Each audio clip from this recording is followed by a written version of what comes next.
గత 2, 3 రోజుల నుంచి వెళ్ళి నేను నా దృష్టికి వచ్చిన విషయాలు ముఖ్యంగా ఏమనగా, ఎవరైతే ఆపోజిట్ పర్సన్స్ ఉన్నారో వాళ్ళు ప్రజల దగ్గరికి వెళ్ళి, ఓటర్ల దగ్గరికి వెళ్ళి, ముఖ్యంగా నా సామాజిక వర్గానికి సంబంధించిన వ్యక్తులు కొంతమంది ఓటర్ల దగ్గరికి వెళ్ళి పిల్లల మీద ఒట్టేయించడాలు కానీ, తల్లుల మీద, దేవుళ్ళ మీద ఒట్లేసి మేము ఇది చేస్తాం, మేము అది చేస్తామని ప్రాధేయపడడం, కాళ్ళ మీద పడడం, ఒట్లేపియడం అట్లాంటివి అనేది జరుగుతున్నాయి.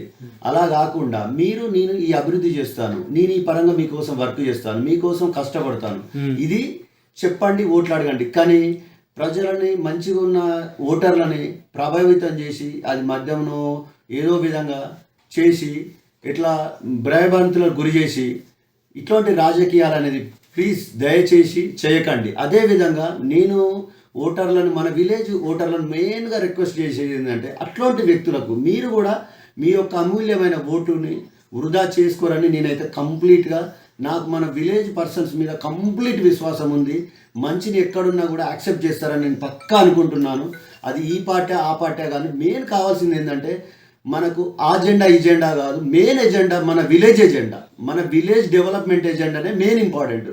ఇక్కడ ఈ పార్టీ ఆ పార్టీ వ్యక్తి, ఈ పార్టీ వ్యక్తి అనేది చూడకండి. నేను మొదటి నుంచి అదే చెప్తున్నాను, ఇప్పటి కూడా అదే చెప్తున్నాను. జెండాలకు అతీతంగా మన కోసం కష్టపడే వ్యక్తి ఎవడు, మన కోసం మాట్లాడే వ్యక్తి ఎవడు, మన విలేజ్ కోసం చూసే వ్యక్తి ఎవడు, పని ఎవడు చేయగలుగుతాడు, ఎవరిని కలుపుకొని పోగలుగుతాడు అనేది మీకు తెలుసు. మీరు ఒకసారి ఆలోచించండి. నేనే అనుకుంటే నాకు అవకాశాన్ని ఇవ్వండి, లేదు అనుకుంటే నన్ను పక్కన పెట్టండి. మీకు ఉంది ఏంటంటే, నిలబడడం వరకు మాత్రమే నా బాధ్యత.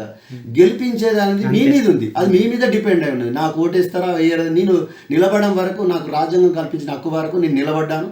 దాని తర్వాత ప్రజలు